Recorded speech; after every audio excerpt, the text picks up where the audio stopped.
मंदिर के अंदर जब पहुंचो उस समय पर बस इतना याद रखना कि माला सुंदर लाए कि ना लाए, तुम प्रसाद का डिब्बा लाए कि ना लाए, तुम कोई वस्तु लाए कि ना लाए, पर इतना याद रखना कि तुम अपना दिल पवित्र भाव से लेकर मंदिर के अंदर आए कि ना आए, ये बात का स्मरण आपके भीतर होना चाहिए। क्या दें हम भगवान शिव को? कार्तिक के महीने में एक बेलपत्र, 3 शमी पत्र, बहुत ध्यान दीजिएगा।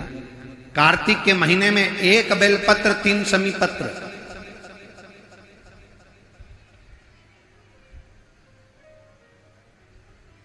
कार्तिक के महीने की दोनों अष्टमी में से किसी भी अष्टमी पर, चाहे उजाले की हो चाहे अंधेरे की, शुक्ल पक्षी की हो चाहे कृष्ण पक्ष की, एक बेलपत्र, 3 शमी पत्र, आप कभी दिल से, कभी मौका मिले हृदय से, दामोदर मास में, कार्तिक मास में अशोक सुंदरी वाली जगह का स्पर्श कर कर भगवान शंकर के शिवलिंग पर एक बार समर्पित कर कर देखना, और दूसरे वर्ष इंतजार करना कि तुमने कार्तिक महीने में अष्टमी के दिन बाबा को शमी पत्र बेलपत्र दिया था, क्या बाबा ने तेरे घर में धन और वैभव दिया कि नहीं दिया? जो स्थिति में गाड़ी चल रही थी वो स्थिति की गाड़ी तेरी पार हुई कि ना हुई? कितने बेलपत्र? बोलो बोलो, जम के बोलो जरा। कितना शमी पत्र? एक बेलपत्र, 3 शमी पत्र।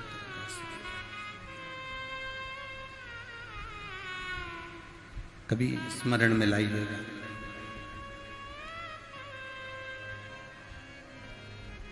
बस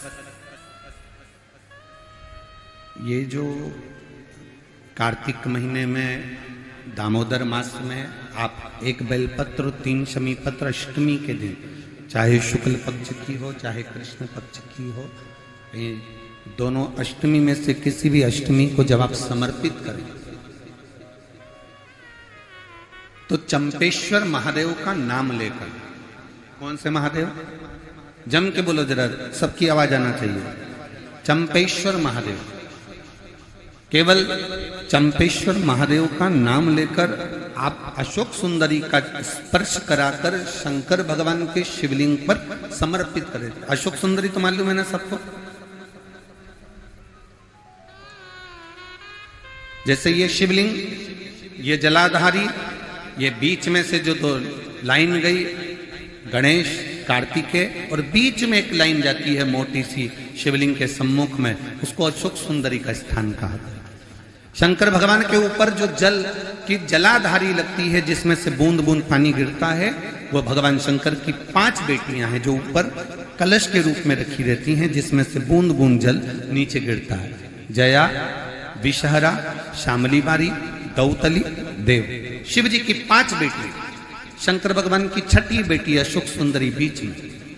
जब आप बेलपत्र 1, शमी पत्र 3, चंपेश्वर महादेव का नाम लेकर अशोक सुंदरी का स्पर्श कराकर भगवान शंकर को जब आप समर्पित करेंगे इस कार्तिक महीने में, दामोदर मास में, अष्टमी तिथि के दिन, चाहे वो शुक्ल पक्ष की हो चाहे वो कृष्ण पक्ष की हो, अष्टमी तिथि को अगर समर्पित करते हैं तो आप वर्ष भर में इंतजार कर कर जरूर बताना कि तुम साल भर पहले जितना कमाते थे, वर्ष भर पहले तुम जो व्यापार व्यवसाय कर रहे थे, साल भर से जो नौकरी के लिए प्रयास कर रहे थे, उसमें सफलता आपको अगले वर्ष की दामोदर मास आने से पहले मिली कि नहीं मिली, वो स्मरण आपके भीतर